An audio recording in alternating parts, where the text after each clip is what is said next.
They called me useless. My own son, my daughter-in-law, even my granddaughter. They laughed as they plotted to ship me off to some forgotten nursing home, thinking the old woman in the corner couldn't hear them. They thought I was just a piece of furniture, a burden taking up space in my own home. But they were wrong. They underestimated me. And what they didn't know, what they couldn't possibly imagine, was that my 17-year-old grandson was listening to every single venomous word, and a quiet, brilliant plan was already forming in his mind. A plan that would not only save me, but would expose them all in the most shocking way possible. Before I take you on this journey, a journey of heartbreak, betrayal, and unexpected justice, I want to connect with you, the person listening right now. It means the world to me that you're here. Please, take a moment to comment below and tell me what city or even what country you're watching from and what time it is where you are. It makes me feel a little less alone knowing there are kind souls out there all over the world. Now, let me take you back to that afternoon, the day the whispers became shouts in my heart. I was sitting in my armchair by the window. It's not much of a chair anymore, really. Robert, my late husband, bought it for me for our 40th anniversary. It was a beautiful wingback, upholstered in a rich floral tapestry of deep reds and golds. Now, the floral pattern has faded to a pale ghost of what it once was, and the cushion on the seat has a permanent impression of me, molded from years of holding my weight, my grief, and my silence. My hands, spotted and wrinkled with age, rested in my lap, the skin thin as parchment over a road map of blue veins. I was trying to focus on the world outside the glass, a world that still seemed to hold some color. A pair of cardinals, bright as flames, were squabbling at the bird feeder Robert had built. I tried to lose myself in their simple drama, to pretend the conversation drifting from the kitchen was just the meaningless hum of the refrigerator. But it was impossible. Their voices, though not loud, carried a sharp, jagged edge that cut through the quiet of the afternoon like shards of glass. "She just sits there," my daughter-in-law, Sarah, said. Her voice, once so full of warmth when she was trying to win my son's affection, was now perpetually filed down to a point by an impatience I hadn't wanted to see for years. "She doesn't help, doesn't do anything. We have to take care of her like she's a child." A familiar lump formed in my throat. I swallowed, the sound loud in my own ears. I didn't help because every time I tried, she would materialize at my elbow, snatching the dish towel from my hands with a tight, artificial smile. "I've got it, Carol. You'll just break something. Why don't you go rest?" It wasn't an offer of help. It was a dismissal. Then came my son's voice, David. My boy. The one I had rocked to sleep through thunderstorms, the one whose scraped knees I had bandaged 1,000 times, the one who used to bring me dandelions and call them golden treasures. His voice was heavy, not with sadness, but with a weary resentment that felt like a physical weight on my chest. "It's not fair, Sarah. She's living here, eating our food, doing nothing. She's become useless." That word, useless. It didn't just hurt, it landed like a physical blow, knocking the wind clean out of my lungs. It was a branding iron, searing my soul with a single damning word. For a moment, the room tilted. The cardinals outside blurred into a smear of red. Before I could even process the searing sting, I heard a sound that broke my heart into a million irreparable pieces. My granddaughter, Jessica, giggled. A light, careless, cruel sound. "Maybe we should just put her in one of those homes," she said, her voice a perfect echo of her mother's dismissiveness. "At least there she won't be our problem anymore." My breath hitched in a silent, ragged gasp. My eyes burned with the hot pressure of unshed tears, but I refused to let them fall, not for them. My body, which they called weak, suddenly felt heavier than a granite tombstone. Every bone ached with a weariness that had nothing to do with age and everything to do with sorrow. I thought about standing up, marching in there and screaming for the woman that I used to be, the mother that I had been, the grandmother that I had tried to be. But my legs felt like they were bolted to the floor. My voice was a trapped bird in my throat. I sat there, broken, until the door from the garage creaked open. My grandson, Leo, stood in the doorway, his backpack slung over one shoulder. He was barely 17, all lanky limbs and perpetually messy hair, but his eyes held the weight and wisdom of an old soul. He stopped short, his gaze flicking from the sound in the kitchen to my face. He must have seen it all there. The shock, the pain, the utter devastation. He had heard it all. And in his eyes, I saw a fire ignite. Not the fleeting, flashy anger of a typical teenager, but a deep, steady blaze of righteous fury. He looked at me, then looked towards the kitchen, and back at me.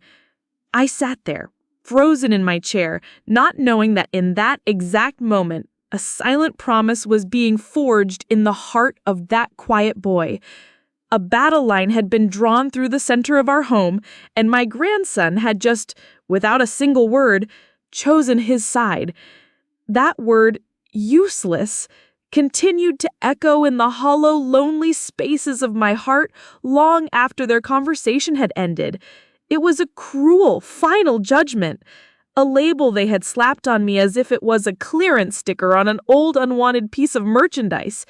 But it simply wasn't true. Or at least it hadn't always been. Before I was the silent woman in the corner, a ghost in my own home, I was Carol Peterson. And Carol Peterson was anything but useless.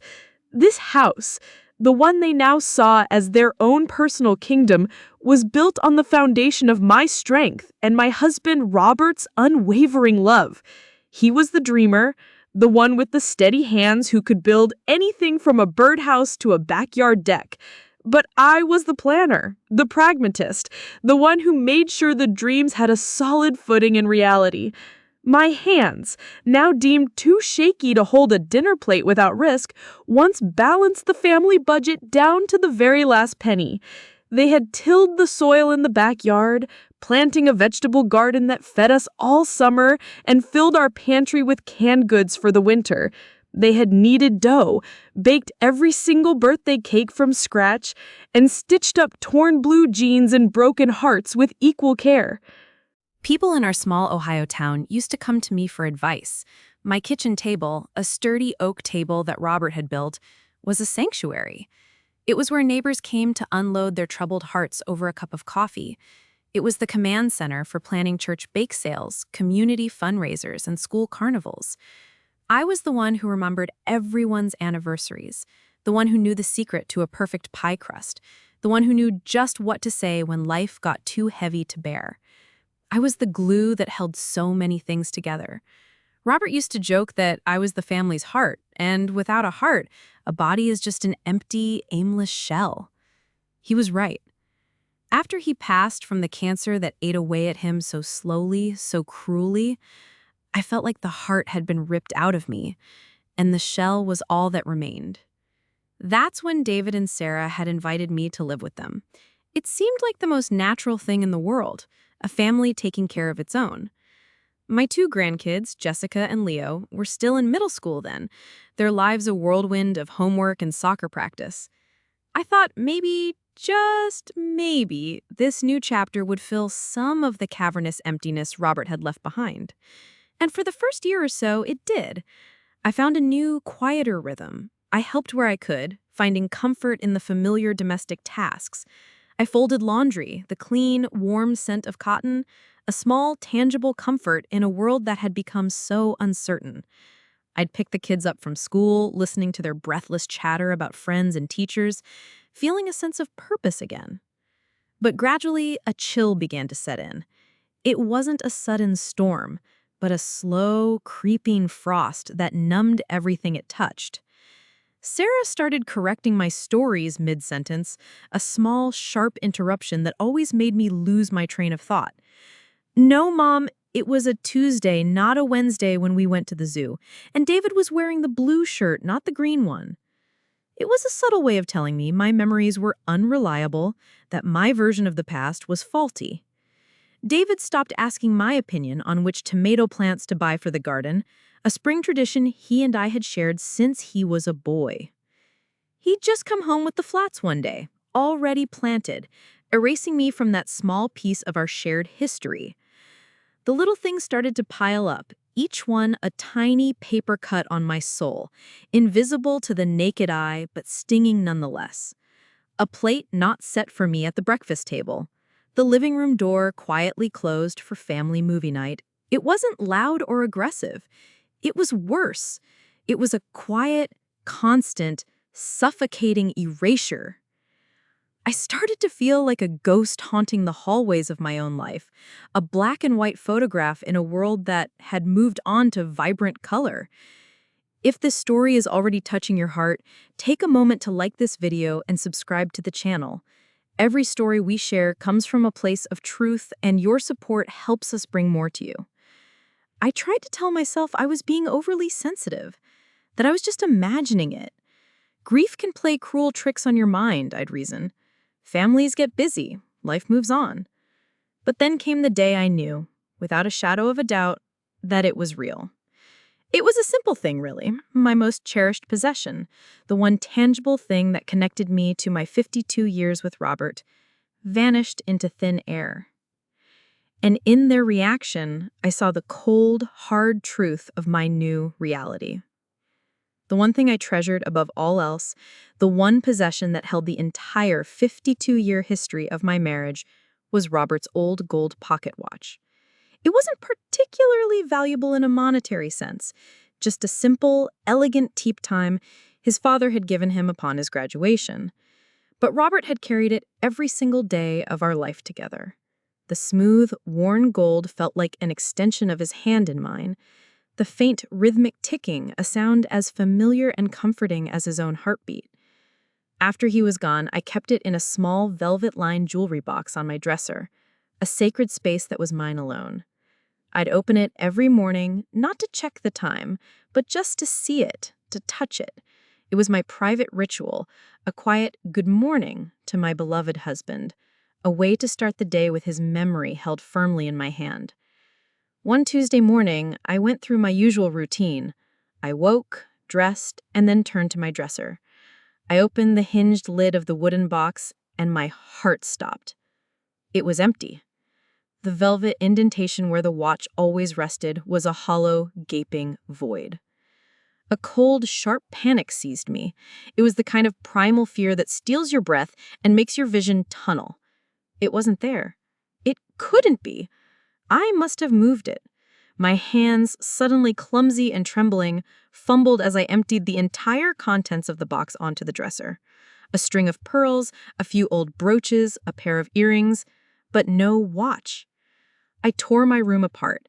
I was methodical at first, checking my nightstand drawer, my closet shelves. Then, as the panic mounted, my search became frantic. I was on my hands and knees, peering under the bed, pulling out drawers and dumping their contents onto the floor, my breath coming in ragged, desperate gasps. It was gone. Finally, trembling from head to toe, I went downstairs. Sarah was at the kitchen island, scrolling through something on her phone, a look of bored indifference on her face. "Sarah," I began, my voice unsteady, a pathetic quaver I couldn't control. "Have you seen Robert's watch? It's gone from my jewelry box." She didn't even look up at first. She finished whatever she was reading, then let out a long, theatrical sigh. It was a sound weaponized to convey maximum annoyance. She finally lifted her head, her eyes devoid of any sympathy. "Mom, you've probably just misplaced it. Honestly, you've been getting so forgetful lately." "No!" I insisted, my voice rising with a desperate edge. I never, ever move it. It's always in the box, always. David walked in then, holding his favorite coffee mug, the one I'd given him for his 30th birthday. He put an arm around my shoulders, but it felt more like a restraint than a comfort, a way to manage the hysterical old woman. Mom, calm down. Sarah's right. Remember last week when you couldn't find your reading glasses and they were on top of your head? You probably put the watch somewhere safe and forgot where. They were doing it again. A tag team of condescension, painting me as a dotty, confused old woman. They made me doubt my own mind, my own reality. I spent the next 3 days in a thick fog of anxiety and crushing self-doubt. Did I move it? Was I really losing my mind? The thought was more terrifying than their coldness, more frightening than the loneliness. Because if I couldn't trust my own mind, then I was truly helpless, a ship without a rudder, at the mercy of their cruel tides. On the 3rd day, Leo came into my room. He was quiet, his young face uncharacteristically serious. He held out his hand. Lying in his palm, gleaming under the lamplight, was the gold watch. Tears of pure, unadulterated relief streamed down my face. "Oh, Leo, thank God! Where did you find it?" He wouldn't meet my eyes at first. He looked down at the watch and then up at me, his gaze steady and meaningful. "It was in the living room," he said slowly, his voice low and deliberate. "Tucked way behind the bookshelf, under a pile of old magazines that haven't been touched in years." My blood ran cold. The relief vanished, replaced by a chilling certainty. I never, ever took that watch out of my bedroom. There was absolutely no reason for it to be there. I looked at Leo, and in his clear, honest eyes, I saw the truth. He knew. He knew I hadn't put it there. He knew someone else had. In that moment, I understood with a terrifying clarity. This wasn't just neglect anymore. This was a deliberate, cruel campaign to undermine me, to make me question my own sanity. Sarah hadn't just been unkind, she had been malicious. I have to ask you, if you were in my shoes, what would you have done? How would you react when you realize your own family is trying to make you think you're crazy? Let me know in the comments below. I clutched the watch to my chest, its familiar weight a cold comfort against my frantic heart. This wasn't about forgetfulness. This was psychological warfare, and I was the designated target. The question was, what were they trying to achieve with these cruel games?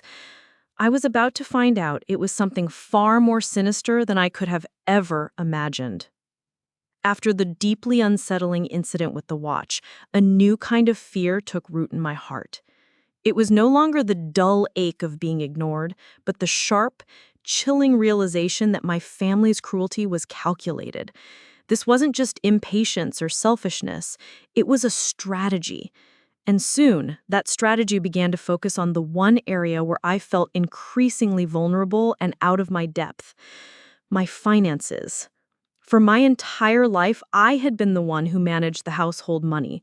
Robert and I were a team in all things, but I was the one who paid the bills on time, balanced the checkbook to the penny, and made sure we had a comfortable nest egg for our old age. After he passed, I continued to manage my own affairs with the same meticulous care. But the world was changing at a dizzying pace. Everything was moving online, into a digital landscape of passwords, two-factor authentication, and mobile apps that felt as alien and impenetrable to me as a foreign language. David must have sensed my insecurity, my quiet frustration when I'd try to navigate the bank's website. One afternoon, he sat down with me at the kitchen table, his face a carefully constructed mask of filial concern. "Mom," he said, his tone gentle and patient, a tone I hadn't heard from him in years. It was a cruel trick, using the voice of the son I missed to manipulate the woman I had become. "I know all this online banking stuff is complicated and stressful for you. Why don't you let me help? I can set it all up on my computer, link it to an app, and just show you the statements each month. It'll be so much easier for you, and you won't have to worry about it anymore." A part of me, The lonely part that desperately longed for the son I used to know felt a dangerous flicker of gratitude. Maybe I had been wrong about them. Maybe this was an olive branch. Maybe they did care in their own clumsy way. So, against my better judgment, I agreed. I gave him my account information, my social security number, the answers to my security questions, my trust. It felt like handing over the keys to my independence, but I told myself it was for the best. I was just accepting help. For the first few months, everything seemed to be in order. Once a month, David would sit with me for 5 minutes, pull up a colorful chart on his tablet, and show me the numbers. "See, Mom, everything's fine. Your balance is healthy." But I started to notice small, recurring charges that I didn't recognize. $10 here for account shield, $15 there for digital maintenance. When I asked about them, David would wave a dismissive hand, his eyes already glazing over with impatience. "Oh, that's just a new bank service fee, Mom. You know how they are, always nickel and diming you." Or, "That's probably for the online fraud protection plan. You absolutely need that these days." His explanations were always vague, always plausible enough to make me doubt my own concerns. He made me feel foolish for even asking. A persistent, gnawing unease began to grow in the pit of my stomach. I felt powerless. I didn't know how to log in myself to check the details, and I was too embarrassed and intimidated to admit it. He had created a prison of convenience for me, where he was the sole, smiling gatekeeper to my own life savings. I was becoming a financial dependent, relying on the very people who called me a burden behind my back. The irony was as bitter as bile. Now, I want to ask you something real. Have you ever felt like a guest in a place that should have been your home? A place where you should have felt safe and cherished, but instead felt constantly on edge and powerless? Comment below, because sometimes the most powerful stories come from the ones we were too proud or too scared to tell. The feeling of being managed, of having my life slowly and systematically taken out of my own hands, was suffocating. They had already tried to convince me my mind was failing. Now they were seizing control of my resources, my independence. It was all part of a larger, colder plan, an effort to erase me piece by piece until there was nothing left but a dependent shell they could easily control. I just didn't realize how far they were willing to go, or the final, devastating step they were planning to take. I was about to find that out, in the cruelest way possible, in the dead of night. The nights were the hardest. During the day, I could busy myself with small tasks, lose myself in a book, or watch the birds outside my window. But at night, the silence of the house would amplify my anxieties, making them feel like monstrous shapes lurking in the shadows of my room. Sleep offered little escape, as my dreams were often troubled and restless. One Thursday night, I woke up with a start, my mouth as dry as dust, my heart pounding from a nightmare I couldn't quite recall. I slipped out of bed, my feet silent on the worn floral carpet, and crept down the hallway toward the kitchen to get a glass of water. The house was dark, save for the faint, bluish glow of the cable box in the living room. As I neared the arched doorway, I heard voices, hushed, but filled with a tense, urgent energy. It was David and Sarah. I stopped breathing, pressing myself flat against the cool drywall of the hallway, my heart starting to pound a frantic, painful rhythm against my ribs. This time, their words were not just casual insults or complaints. They were plans. Cold, hard, and terrifying plans. "We can't keep doing this, David," Sarah said, her voice a sharp, brittle whisper that cut through the darkness. "She's a constant weight on us. I've been doing some research online. There's a place called Oakwood Meadows. It's a very nice facility." My breath caught in my throat. A facility. A nursing home. The words they had tossed around so carelessly before were now attached to a name. A real place. "It's clean, and the staff is trained for people like her," she continued. The slight pause before people like her, dripping with disdain. The best part is, it's across the state, near the Pennsylvania border, far enough that we won't have to deal with constant, guilt-tripping visits. Far enough. She wanted me gone, not just out of the house, but exiled, removed from their lives so completely that I would become a distant, inconvenient memory. David's voice was hesitant, weaker than hers, but it held no real opposition, only logistical concerns. But Sarah, the house is still in her name. She'll never agree to sell it to pay for a place like that. It would cost a fortune. Sarah's reply was as cold and sharp as an icicle. It was the voice of a stranger, a predator. She doesn't have to agree, David. That's the beauty of it. We talk to Dr. Evans. We emphasize her forgetfulness. The watch incident was perfect for that. We mention how she gets confused with her finances, how you've had to take over for her. We can petition the court for conservatorship. A few doctor's reports, a few legal papers, and we can make the decision for her. For her own good, of course. For her own good. The words were a bitter, choking poison. They were going to strip me of my home, my autonomy, my memories, my very identity, and they were going to wrap it all up in the guise of love and concern.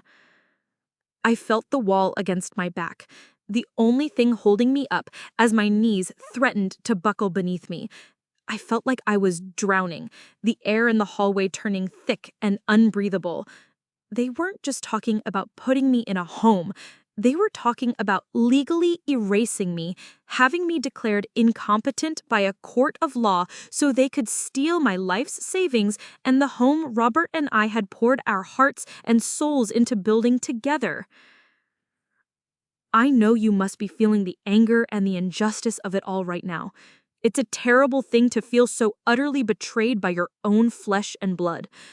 But stay with me, because this very moment of absolute darkness and despair is where the first unexpected flicker of light appears. I stumbled back to my room, my hand clamped over my mouth to stifle a sob. The hallway seemed to twist and warp around me, a dizzying tunnel of treachery. I sank onto the edge of my bed, my body shaking with a violent, uncontrollable tremor in the dark. This was their endgame. To have me declared mentally unfit, to seize my life's savings and the home Robert and I had poured our hearts and souls into building together. I was utterly and completely alone. Or so I thought.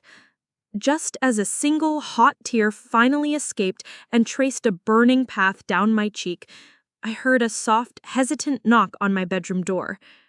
The door opened a crack and Leo's head appeared in the sliver of light from the hallway.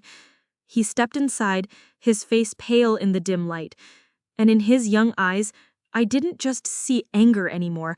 I saw a decision had been made. I saw a promise. "Grandma?" Leo whispered, closing the door quietly behind him until it clicked softly shut, encasing us in the shared darkness of my room. I heard them. I was getting a drink of water, too. I heard everything. I couldn't speak. The words were trapped behind a wall of shock and grief. I just looked at him, my silent, streaming tears telling him everything he needed to know. He crossed the room in 3 quick strides and sat on the edge of the bed beside me.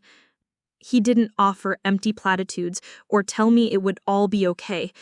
He did something much more powerful, much more profound. He reached out and took my trembling hand in both of his. His hands were warm and strong, a stark contrast to the icy dread that had seeped into my very bones. He said, "You can't do that to you," he said, his voice cracking with an emotion that was a raw mixture of adolescent anger and a sorrow that seemed far too deep for his 17 years. "You can't. This is your home. You and Grandpa Robert built this home. It's yours." He just sat there with me in the dark, holding my hand, his steady presence a silent testament against the betrayal I had just witnessed. He was sharing my silence, my pain. In that moment, he wasn't my lanky, video game-loving grandson. He was my anchor in a raging, merciless storm. He was the one person in that entire house who still saw me, Carol, the woman who had raised his father, who had baked his favorite chocolate chip cookies, who had held him when he was sick with the flu. To everyone else, I had become a problem to be solved, a line item on their budget of time and patience. To Leo, I was still family. From that night on, a silent, unspoken alliance formed between us. He became my protector, my confidant, my quiet champion in a war I didn't even know how to fight. He started making small, clever excuses to be around me more often. He'd bring his history textbook into the living room while I was reading, asking me questions about the past, not for his homework, but because he was genuinely curious. He'd ask me to tell him stories about Grandpa Robert, stories his own father no longer had the time or inclination to hear. He was helping me remember who I was, not the forgetful old woman they were trying to create. His acts of kindness were small, but they were lifelines. He noticed I had started skipping dinner more often than not, unable to stomach the thought of sitting at a table filled with such cold indifference. He started knocking on my door around 8 o'clock each night. One night, he came in with a peanut butter and jelly sandwich, the crusts carefully cut off, just the way I used to do for him when he was a little boy. He'd say, "You didn't eat," he would say, as in a simple statement of fact. Another night, it was a small bowl of vanilla ice cream with chocolate sprinkles. "Don't tell Mom," he'd say, with a ghost of a smile. "She thinks sugar after 8 o'clock is a federal crime." It was more than just food. He was feeding my depleted soul. He was reminding me in his own quiet way that I mattered, that I was seen. He told me about his day, about a girl he liked in his history class who had a brilliant laugh, about his dream of becoming an investigative journalist. "I want to uncover the truth, Grandma," he said one evening, his eyes shining with a fierce, youthful idealism. "I want to give a voice to people who aren't being heard." He was already doing it. He was giving a voice to me. I didn't realize it at the time, but with every sandwich, every shared story, every quiet moment of unwavering companionship, he wasn't just comforting me, he was rebuilding my strength, piece by piece. He was giving me the courage I needed for the fight ahead. And he was about to give me the one thing I needed most, the weapon that would change the entire course of the silent, heartbreaking war. A few weeks after the awful night I overheard their chilling plan, Leo came to my room. It was late, and the house was quiet. He had a look of grim determination on his face that made him look much older than his 17 years. He sat beside me on the bed, the now familiar spot that had become our sanctuary, but this time he was holding his smartphone, as if it were a fragile, dangerous object. "Grandma," he said, his voice low and serious, a stark contrast to his usual easygoing tone. "I need to show you something, but I need you to be strong. It's not easy to hear." My heart fluttered with a familiar anxiety. "What is it, Leo? You're scaring me." He took a deep breath, his young shoulders squared with resolve. "They've been talking like this for weeks," he said, his hands trembling slightly as he unlocked his phone and navigated to an app. "After I heard them that night in the hallway, I started recording them. I downloaded a voice-activated recording app on my phone. I'd leave it under the couch in the living room or on the kitchen counter behind the fruit bowl. I didn't know what else to do. I felt so helpless. I knew nobody would believe me if I just told them. They'd say I was a dramatic teenager making things up." My mind reeled, struggling to comprehend the weight of what he was saying. This quiet, unassuming boy had been conducting a covert intelligence operation in his own home. He had been fighting a silent, lonely war on my behalf. He pressed play. The first recording was Sarah's voice, dripping with a fake, saccharine sweetness as she spoke on the phone, presumably to one of her friends. "Oh, it's just getting worse, Linda," she sighed dramatically. "She can't even follow a simple TV show anymore. We're honestly so worried about her handling her finances. It's become such a burden, but what can you do? She's family. The lie was so blatant, so manipulative, it made me physically sick to my stomach. He swiped to the next recording. This time, it was David talking to Sarah in the kitchen. His voice, stripped of all warmth, all emotion, it was the voice of a businessman discussing a problematic asset. "We just need to keep a log," he said, businesslike and cold. "Every time she forgets something, no matter how small, write it down. Every time she seems confused. Dr. Evans said we need to establish a clear pattern of behavior. We'll tell him it's all for her own good. She's lucky we're even planning for her future instead of just walking away." Lucky. They thought I should be grateful for their treachery. Leo's eyes were filled with tears, which he angrily tried to blink away. "I'm so sorry, Grandma. I'm so sorry you have to hear this. I didn't want to hurt you, but I knew you had to know. I knew you had to understand exactly what they were doing." I reached out and cupped his strong, youthful cheek. Tears were streaming down my own face now, but for the first time in a long time, they weren't tears of sadness or despair. They were tears of overwhelming, heartbreaking gratitude. I wasn't alone. I wasn't crazy. Someone had been my witness. Someone had been my champion. "You are a good boy, Leo," I whispered, my voice thick with an emotion that was too vast for words. "You are the very best of us." "You carried all of us for years," he said, his own tears finally falling freely now. "You raised Dad. You took care of this house when no one else would. They forgot that. But I didn't. I'll never forget." Has your heart ever been shattered by what people say when they think you're not listening? But has it ever been painstakingly put back together by the unexpected loyalty of one good person? Comment below, because one truth, heard at the right moment, can change absolutely everything. We sat there for a long time, 2 generations united by a painful, ugly truth. I looked down at the phone in his hand, at the list of audio files, each one a nail in the coffin of their lies. This wasn't just a collection of cruel words anymore. This was evidence. This was power. This was my way out. And for the first time in a very, very long time, I felt a flicker of my old self returning. The fight wasn't over. In fact, it had just begun. The next morning, something inside me had fundamentally shifted. The thick, suffocating fog of helplessness that had shrouded my mind for so long began to lift, burned away by the righteous anger and profound gratitude I now felt. I woke up not as a victim cowering in her room, but as a woman with a clear, defined mission. I went to my closet and pushed past the drab, comfortable cardigans that had become my daily uniform, my camouflage.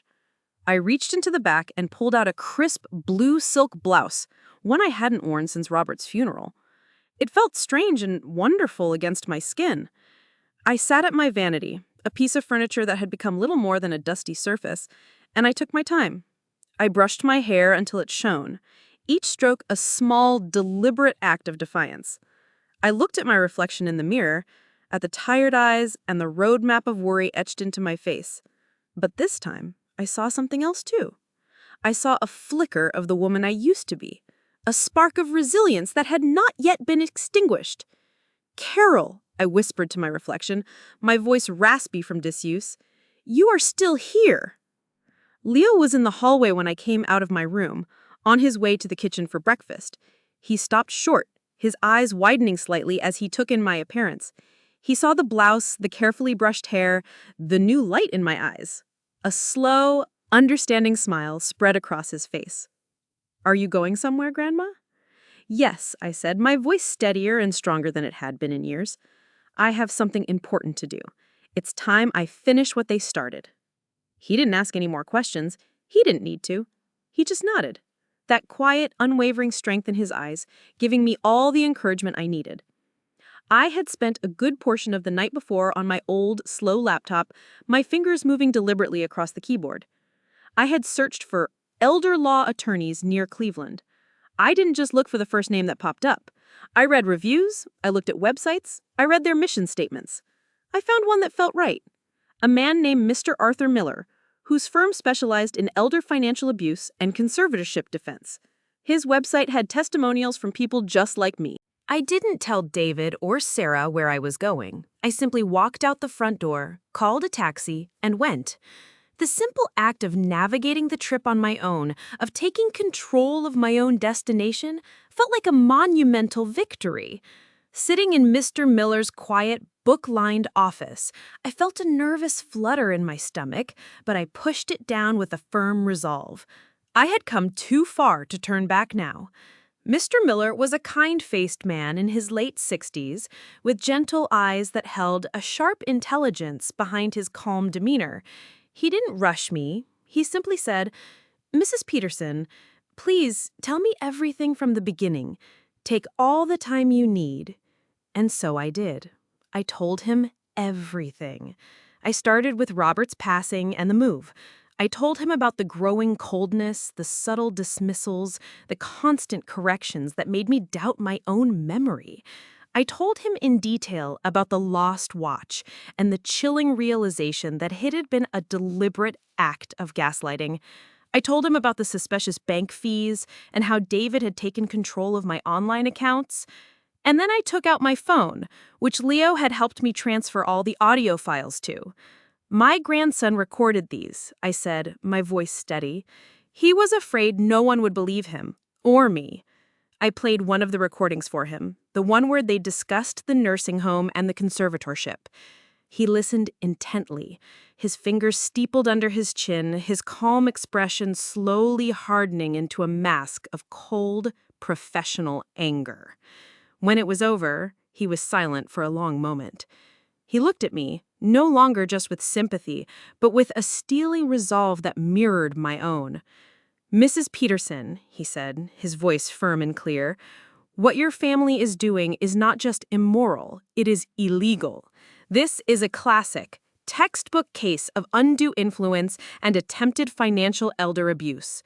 We are not just going to defend you against their potential actions.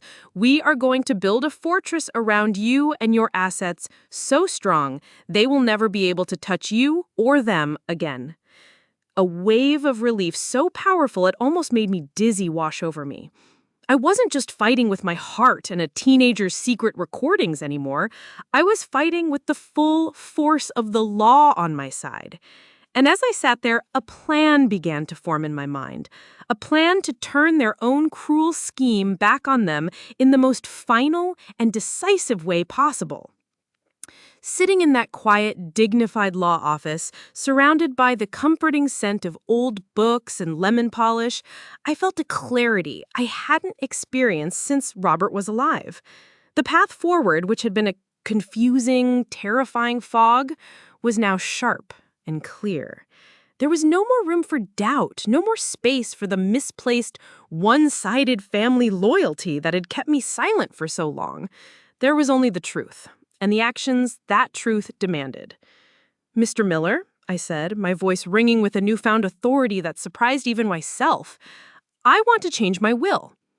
I want to change it today." He looked at me over the top of his half-moon reading glasses, his expression serious. "Are you certain, Carol, this is a significant step? We need to be sure this is your decision and yours alone." "I have never been more certain of anything in my entire life," I replied, and the truth of that statement resonated in my very bones.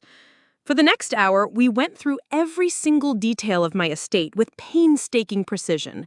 The house, the sturdy brick colonial that Robert and I had worked our entire lives to pay off, the modest savings and investment accounts that we had so carefully built, a nest egg meant to ensure a comfortable and dignified old age. My personal belongings, the jewelry from my mother, the furniture Robert had built, everything. The original will, drafted years ago, was simple. It split everything evenly between my son, David, and any future grandchildren. It was the way you were supposed to do things. But supposed to didn't live in my house anymore. Supposed to didn't call you useless or plot to have you declared insane so they could steal your home. Supposed to had been replaced by a cold, hard reality. "I want to leave everything," I said. emphasizing each word so there could be no misunderstanding. The house, the sturdy brick colonial that Robert and I had worked our entire lives to pay off, the modest savings and investment accounts that we had so carefully built, a nest egg meant to ensure a comfortable and dignified old age, my personal belongings. The jewelry from my mother, the furniture Robert had built, everything. The original will, drafted years ago, was simple. It split everything evenly between my son David and any future grandchildren. It was the way you were supposed to do things. But supposed to didn't live in my house anymore. Supposed to didn't call you useless or plot to have you declared insane so they could steal your home. Supposed to had been replaced by a cold, hard reality. I want to leave everything, I said, emphasizing each word so there could be no misunderstanding. The house, the savings, every last penny and every last photograph to my grandson, Leo Martin. Mr. Miller drafted the new documents, his fingers flying across the keyboard. As I held the heavy, official-looking pen to sign my name on the crisp paper, my hand was as steady as a rock. With each loop and curve of my signature, I felt like I was reclaiming a piece of my stolen life, my stolen identity. This wasn't an act of revenge, though I knew they would see it that way. It was an act of profound and necessary justice. It was a formal recognition of true love and unwavering loyalty over the mere and, in this case, meaningless accident of birth. When the signing and witnessing were complete, I had one more request. "Could you help me with something else?" I asked, pulling out my phone. "I want to record a message, a video. I want my final wishes to be heard in my own voice." He understood immediately. He helped me prop the phone up on a stack of thick law books, creating a makeshift tripod on his mahogany desk. I took a deep breath, looked directly into the small dark lens, and imagined I was speaking not just to my family, but to a judge, to a jury, to anyone who had ever tried to silence an elderly person. "If you are watching this," I began, my voice clear and strong, "it is because the truth has finally come to light. My name is Carol Peterson.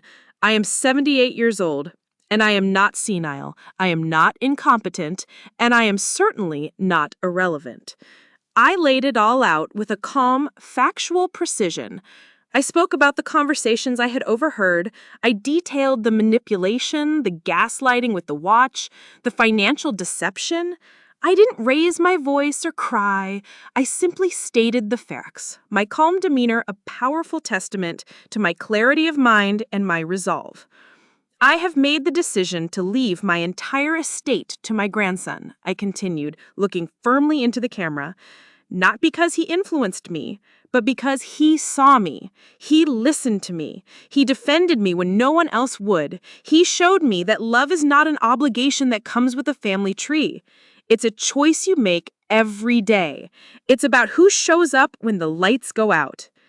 I ended the video with a simple, powerful statement that came from the very depths of my soul. What I built with love, I will now leave with love. This is my decision. This is my voice. This is my last will and testament. I walked out of that office feeling 10 feet tall. I had taken their whispers, their plots, their cruelty, and I had transformed them into a legally binding document and an undeniable video record. I had built an impenetrable fortress around myself and my legacy, and they had absolutely no idea. Returning home that afternoon felt surreal. It was like seeing a familiar movie set after you've learned the dark behind-the-scenes secrets. The air in the house was still thick with its usual unspoken tension, but it no longer suffocated me. I felt insulated from it, protected by the powerful secret I now carried in my purse. Sarah was sprawled on the couch, her face illuminated by the blue glow of her phone, and she didn't bother to look up when I came in. David grunted from the kitchen, "What's for dinner?" as if I were the hired help who had just returned from an errand. It was all so painfully, predictably the same. But I was not. Only Leo, sitting at the kitchen table pretending to do his homework, met my eyes. He raised his eyebrows in a silent, hopeful question. I gave him a small, almost imperceptible nod. A slow, brilliant smile spread across his face. He knew. He knew the very ground beneath their feet had fundamentally shifted, and they were blissfully, arrogantly unaware, standing on the precipice of a great and deserved fall. The next day, I began to pack. It was a slow, deliberate, and deeply emotional process. I moved through my room, choosing not what was valuable in a monetary sense, but what was priceless in memory. I took the heavy, silver-backed frame holding the photo of Robert and me, taken on our 50th anniversary cruise to Alaska. He was holding me tight against the cold, his face crinkled in a wide, happy grin, the majestic glaciers in the background no match for the warmth in his eyes. I took the old, sauce-splattered cookbook my mother had given me when I was first married, its pages filled with her familiar, elegant handwriting, a tangible link to a love that had shaped me. I carefully folded the soft, worn cashmere scarf my grandmother had knitted for me, the one that still, after all these years, faintly smelled of her lavender perfume. These were the things that made up a life. Not the house, not the furniture, not the money in the bank, the memories. I packed them all into a single, small, sturdy suitcase. I had no intention of a dramatic, theatrical exit. I didn't want a shouting match. Their words were meaningless to me now, just the buzzing of angry insects. I didn't need their crocodile tears, their feigned shock, their hollow apologies. I just needed peace. I planned to leave before dawn the next morning, to slip out like a whisper in the night. I would be gone before they even knew it. I wrote a short, simple, and powerful letter and placed it on my perfectly made bed right on the center of the pillow. It didn't contain accusations or anger. It simply said, "I have gone to a place where I am valued. The house and all its contents are still my legal property. Please do not attempt to contact me directly. Any and all future correspondence must be directed to my lawyer, Mr. Arthur Miller, at the following address." I thought it would be a quiet, dignified departure. I would watch my last sunset from my bedroom window, say a silent goodbye to the home that held so many of my life's most precious memories, both good and bad, and begin my new life in the morning. But as I sat there, watching the sky bleed into breathtaking shades of orange, pink, and deep purple, I felt a strange sense of foreboding, a prickle of unease at the back of my neck. I had a feeling that this family drama wasn't going to end with the quiet, anticlimactic closing of a door. I had written my final chapter, but I had a nagging feeling they were about to try and rip the page right out of the book. And what happened the next morning was more dramatic, more confrontational, and ultimately, more satisfying than anything I could have ever prepared for. The alarm on my phone buzzed softly at 5 a.m., a gentle summons in the deep pre-dawn stillness. It was a sound of liberation. I dressed in the dark, my movements swift and silent, practiced from years of not wanting to wake Robert. With my small suitcase in hand and my purse over my shoulder, I took one last lingering look around the room that had been both my sanctuary and my prison for so long. I felt a pang of sadness, not for leaving the room itself, but for what had been lost within its walls. The trust, the love, the very idea of family. I crept down the stairs, my hand trailing along the smooth, cool wood of the banister. Each step was a carefully placed footfall, a conscious effort to avoid the specific floorboards I knew would creak and betray me. The front door was just ahead, a dark rectangle promising a new world. It was my gateway to freedom. My hand was on the heavy brass doorknob, turning it slowly, painstakingly, when a lamp in the living room flicked on, flooding the entryway with a harsh, sterile glare that made me flinch. "And just where do you think you're going?" I froze, my heart leaping into my throat. It was Sarah. She was standing by the light switch, her arms crossed tightly across her chest, a silk robe wrapped around her like armor. Her face, usually a carefully maintained mask of pleasantness, was twisted with raw suspicion and raw contempt. The noise had woken David, who appeared behind her a moment later, rubbing the sleep from his eyes, his hair sticking up in confused tufts. "Mom, what in the world is going on? It's the middle of the night." Jessica, drawn by the voices, emerged from the hallway, her face a mask of teenage annoyance at being woken up. I straightened my shoulders, which had instinctively hunched in on themselves. I turned from the door to face them, my hand still resting on the doorknob, my lifeline. For the first time in months, I looked them directly in the eye, my gaze not wavering, not flinching. "I am leaving," I said. My voice wasn't the shaky, hesitant whisper they were used to. It was calm, measured, and as final as a judge's gavel. "I am going to live a life where I am respected." Sarah let out a short, sharp, ugly laugh of disbelief. A life? Carol, you can't even remember where you put your own husband's watch half the time. You need us. You wouldn't last a week on your own. That was it. That was the final, callous jab, the last twist of the knife that severed the last remaining thread of my patience, of my silence. You're right, a new voice said, clear and strong from the top of the stairs. It was Leo. He must have been waiting, listening. He walked slowly down the stairs, his phone held loosely in his hand. She doesn't remember where she put it. Because she didn't put it anywhere. You did, Mom. You took it from her room and you hid it behind the bookshelf to make her think she was going crazy. Sarah's face went chalky white. That is a ridiculous, disgusting accusation. Is it? Leo said, his voice dangerously quiet as he reached the bottom of the stairs. He held up his phone, its screen glowing in the dim light. Because I also have recordings of you and Dad right in that living room, planning to put her in a nursing home across the state, recordings of you talking about getting a conservatorship, about selling her house out from under her. He turned his cold, disappointed gaze at his father. And I have the bank's own records of the small service fees you've been skimming from her account for the past 6 months. The silence that fell over the room was absolute, so heavy it felt like it had a physical weight. It was broken only by the incessant, indifferent hum of the refrigerator in the kitchen. David and Sarah stared at Leo, their faces a grotesque collage of shock, horror, and utter disbelief. They were speechless.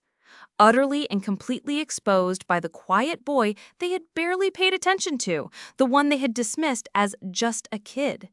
They had been so focused on their target, the weak old woman, that they never saw the brilliant, loyal young man standing right beside her, watching, listening, and waiting. I know this has been a long and emotional journey, and I want to thank you from the bottom of my heart for sticking with me. If you're still here, listening to my story unfold, please comment the number 1 down below so I know you're still with me on this. Your support means more than you can possibly know. They stood there, frozen in their guilt, their mouths slightly agape. For the first time, they had no excuses, no manipulations, no plausible-sounding lies left to hide behind. The truth in the clear, unwavering voice of my grandson had finally, blessedly silenced them. I looked at their stunned, ugly faces, not with triumph, but with a profound and weary sadness for the family we could have been. I turned the doorknob the rest of the way, opened the door, and stepped out into the cool, clean, pre-dawn air. I didn't look back. I took a deep, cleansing breath of freedom and walked away. I had won. I didn't go far that day. I had a plan. I took a taxi to a small, respectable hotel in the city that Mr. Miller had recommended, a place with clean sheets and an anonymous quiet. For the first time in what felt like a lifetime, I slept through the entire night, a deep, dreamless, and restorative sleep. When I woke up, the morning sun was streaming through the gap in the curtains, and the silence in the room was not lonely, it was profoundly peaceful. It was the sound of my own life, uninterrupted. Within a week, with Mr. Miller's efficient help, I found a lovely little one-bedroom apartment in a senior living community on the other side of town. It wasn't a home in the way Sarah had meant it. It was an independent living facility. It wasn't grand or spacious like the house I had left, but every square inch of it was mine. It had a small balcony that overlooked a meticulously kept park with a winding walking path and a beautiful, fragrant rose garden. The air I breathed didn't taste of tension, and the silence didn't echo with unspoken judgment. My neighbors were people my own age, vibrant people with stories of their own, people who smiled a genuine hello in the hallway, people who invited me for a competitive game of bridge in the community room. I was no longer an intrusion in someone else's life. I was simply, wonderfully living my own. Leo was my first visitor. He arrived on Saturday morning with a huge bouquet of bright yellow daisies. "Grandpa Robert's favorite," he said with a warm smile, arranging them in a simple glass vase I had bought at a thrift store. He said they were like little drops of sunshine. From that day on, he came to visit me every Saturday without fail. Sometimes we would just sit on the balcony and talk for hours, him telling me about school and his plans for college, me telling him stories about his grandfather he had never heard before. Other times he'd bring a board game or we'd try a new, complicated recipe in my small but sunny kitchen, laughing as we made a mess. He was my connection to the best parts of my past and my unwavering hope for the future. "They still don't get it," he told me one afternoon, shaking his head in disbelief as we played a game of Scrabble. "They're not angry or sad that you're gone. They're just inconvenienced. They act like you just vanished and messed up all their carefully laid plans. Dad keeps complaining about having to mow the lawn now." I found, to my surprise, that I didn't mind. In fact, it was a profound relief. I had no desire to be remembered or even thought of by people who had never truly seen me in the first place. I was busy building a new life, one based on quiet joys and simple, everyday pleasures. I joined a book club that met on Wednesdays. I started taking a gentle water aerobics class at the community pool. I was making friends, real friends, for the first time in over a decade. I was no longer just a mother or a grandmother. I was Carol again. Have you ever had to make a difficult, terrifying decision to leave a toxic situation behind? A decision that felt like jumping off a cliff, but ultimately led you to a place where you could finally breathe again? Tell me about it in the comments. Sometimes the biggest victories in our lives come from the quietest moments of walking away. I thought the drama was over.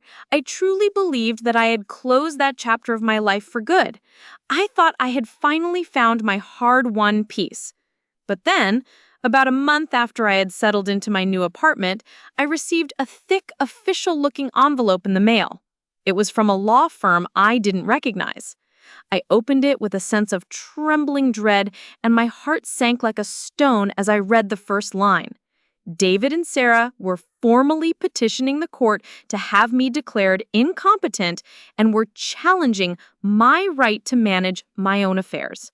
The war wasn't over.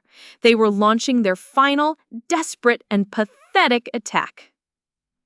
The legal letter was a formal declaration of war, a desperate last-ditch attempt to seize the control they felt they were entitled to.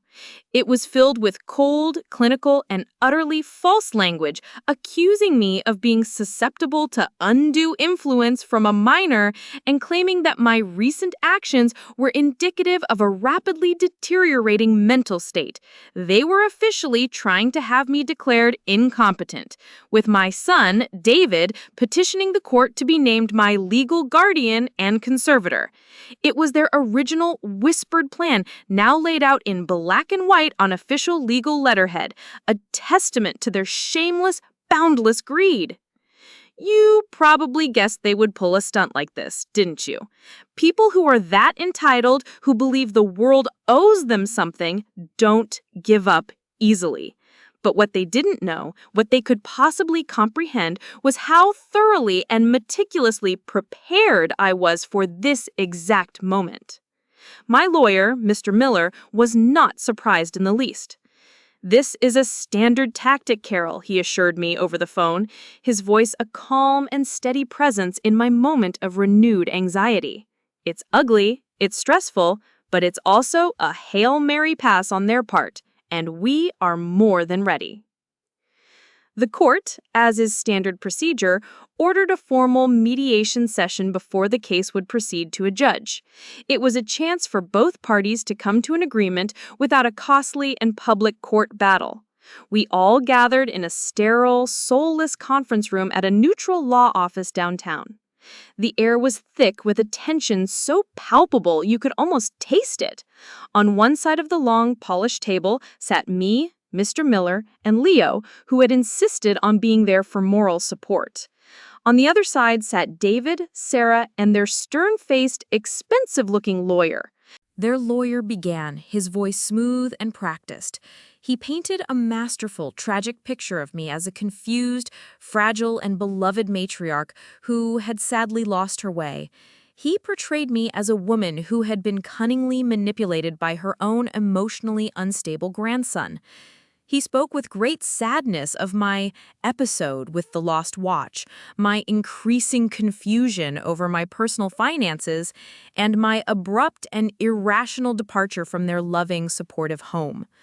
David and Sarah sat there beside him, nodding solemnly at all the right moments, their faces etched with a performance of deep, sorrowful concern. It was a masterful piece of theater.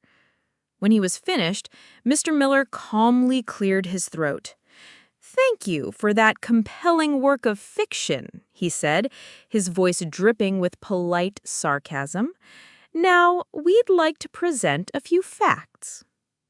He began by submitting a full, comprehensive psychological evaluation I had taken with a respected geriatric psychiatrist the week after I left the house.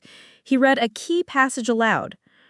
"The report is unequivocal. Mrs. Peterson is of sound mind, possesses sharp cognitive faculties, and is perfectly and completely capable of managing her own personal and financial affairs." Next, he presented the detailed bank statements, which he had had professionally audited by a forensic accountant.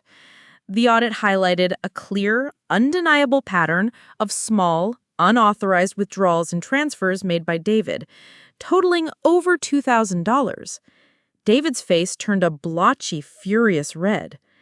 Then Mr. Miller looked at Leo.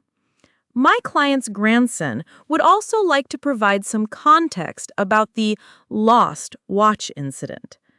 Leo, calm and clear-eyed, recounted how he had found the watch deliberately hidden behind the bookshelf, a place our grandmother never would have put it.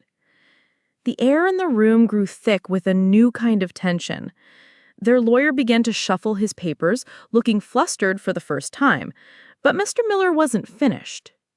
"Finally," he said, placing a small digital voice recorder on the polished table between us, "we have a few audio recordings we believe will clarify my client's reasons for leaving the home and making her own legal arrangements." He pressed play. The room was suddenly, shockingly filled with Sarah's sharp, ugly voice talking about putting me in a home across the state.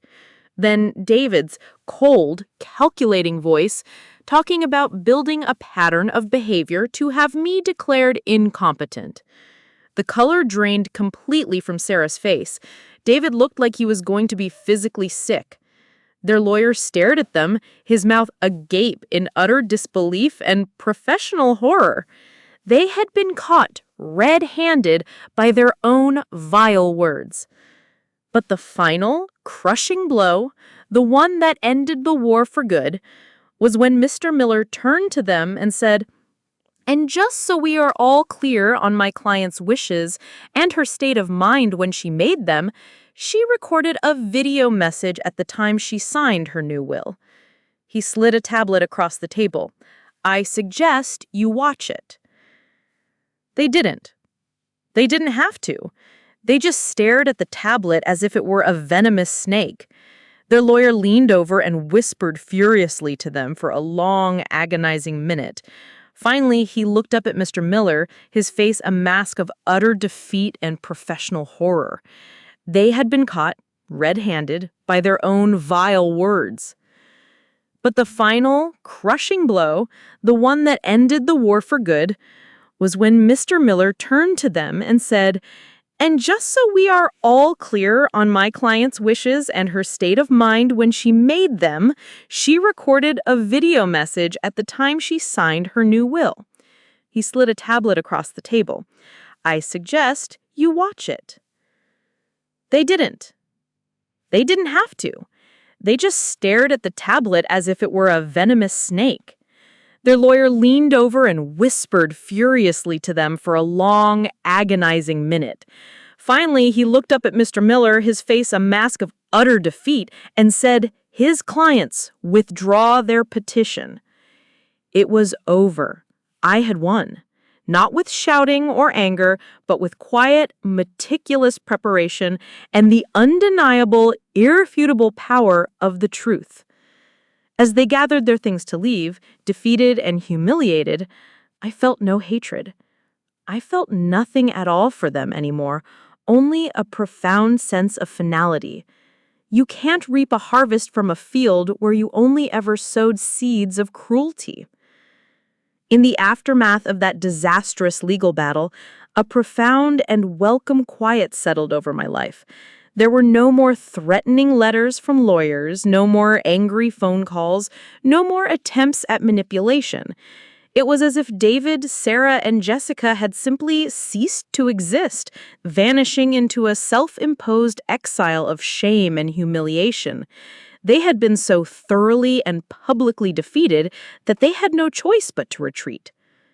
Leo, true to his word and his noble character, received everything upon the execution of the will, a process which Mr. Miller advised we expedite to protect my assets from any further potential claims. The day the papers were finalized and the accounts were transferred, Leo came to my apartment and sat across from me at my small, sun-drenched kitchen table. "This is all yours, Grandma," he said, pushing the thick folder of documents across the table towards me. "The house, the money, it's all yours. I don't want it." I gently pushed the folder right back. "No, my dear boy, it's yours. You earned it in ways that money can never repay. But you are right, in a way. It's ours." We made a pact that day, a partnership. He used a portion of the money to set up a trust for me, ensuring that I would be comfortable and secure in my apartment for the rest of my days, with no financial worries whatsoever. The rest, the bulk of it, was placed into a separate trust for his college education and his future. He was going to attend Northwestern University's prestigious School of Journalism, a dream that had once seemed financially daunting but was now a certainty. He was going to fulfill his dream of telling the truth and giving a voice to the voiceless. The house, the sturdy brick colonial that Robert and I had built and filled with a lifetime of love, we decided together to sell. The memories there were too tainted, the ghosts of recent years too loud. It was time for a clean break, a fresh start for both of us. Jessica, I heard through a distant family friend who called to check on me, had unfollowed Leo on all his social media accounts. She had erased us both from her curated digital life as easily as deleting an unflattering photo. I wondered if she'd ever feel a pang of guilt, a fleeting moment of regret for her casual cruelty. I doubted it. Some people, I had sadly come to realize, are just built without the capacity for reflection or remorse.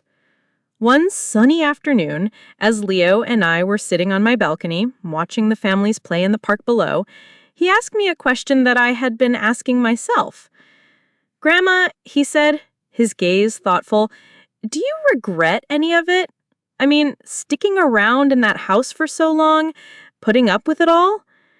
I thought for a long moment, breathing in the sweet, heady scent of the roses from the garden below. "My only regret, Leo," I said, turning to smile at him, "is that I didn't leave sooner. I wasted too many years being quiet, trying to keep a peace that didn't even exist." He laughed, a warm, genuine sound that was music to my ears. "Well, if you had left sooner, I might not have had the chance to be your knight in shining armor, recording secret conversations like a spy." "You were always my knight, Leo, even when I didn't know I needed one." We sat in comfortable silence for a while, watching the world go by. We didn't need to fill the air with constant chatter. We understood each other on a level that went far beyond words. We had fought a battle together, a strange and painful battle, and had come out the other side not unscathed, but stronger and more deeply connected than ever. Later that day, he took a photo of me. I was sitting on my balcony chair, my face tilted up towards the sun, a genuine, unforced smile on my lips. I looked truly, deeply happy. Later, he showed it to me on his phone. Beneath the photo, he had typed a caption, a simple sentence that held the entire hard-won truth of our story. Underneath the picture of me smiling on the balcony, my face bathed in the warm afternoon sun, Leo had written, "True love isn't inherited. It's earned. Every single day." Those words, so simple and yet so profound, resonated deep within my soul. They were the perfect summary, the final, eloquent thesis of everything I had been through, everything I had been forced to learn in the most painful way imaginable. My story wasn't really about a house or inheritance. It was never truly about the money. It was about the intrinsic, unassailable value of a person. It was about the difficult, terrifying, and ultimately triumphant journey of reclaiming my own worth when the people who were supposed to love me most had decided I no longer had any. For years, I had allowed them to define me. I was a burden. I was forgetful. I was incompetent. I was useless. I had started to believe their insidious narrative because it was repeated so often, not just in their words but in their sighs of exasperation, their dismissive glances, their cold shoulders, the doors quietly closed in my face. It's a terrifying and powerful form of cruelty when the people you love try to systematically rewrite your identity, to chip away at your sense of self until you no longer recognize the person in the mirror. But the most important lesson I learned, the one I want to share with you, is that they only have the power to do that if you hand them the pen. For too long, I had willingly given them my pen. I had allowed them to write my story, to cast me as the tragic, fading character in the final act of my own life. The moment I decided to call Mr. Miller, the moment I signed that new will with a steady hand, the moment I looked into that small camera lens and spoke my own undeniable truth, that was the moment I snatched my pen back. I decided with every fiber of my being that I would be the sole author of my own final chapters. And in the process of writing my ending, I realized I was also, miraculously, rewriting my beginning. I was no longer defined by my grief for Robert or by my fading role as a mother and grandmother. I was Carol, a woman of strength, a woman of resilience, a woman of profound and quiet dignity. I learned that strength doesn't always roar like a lion, demanding to be heard. Sometimes it's the quiet, unshakable resolve of a woman who has been pushed to the very brink and simply, powerfully says, "No more." I learned that walking away from a situation that is breaking your spirit is not an act of weakness. It is one of the bravest and most radical acts of self-preservation a person can perform. Choosing yourself, especially after a lifetime of putting everyone else first, is the ultimate act of self-love. And I learned about love.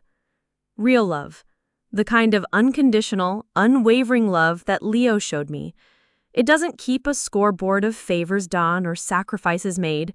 It doesn't come with a long list of conditions or expectations. It simply shows up. It listens, not just to the words, but to the silence between them. It defends you, not just when it's easy, but when it's hard. It remembers who you are even when you are starting to forget. It's the hand that holds yours in the dark. It's the voice that speaks up for you when you have lost your own. It's the steady, unwavering belief that you matter, period.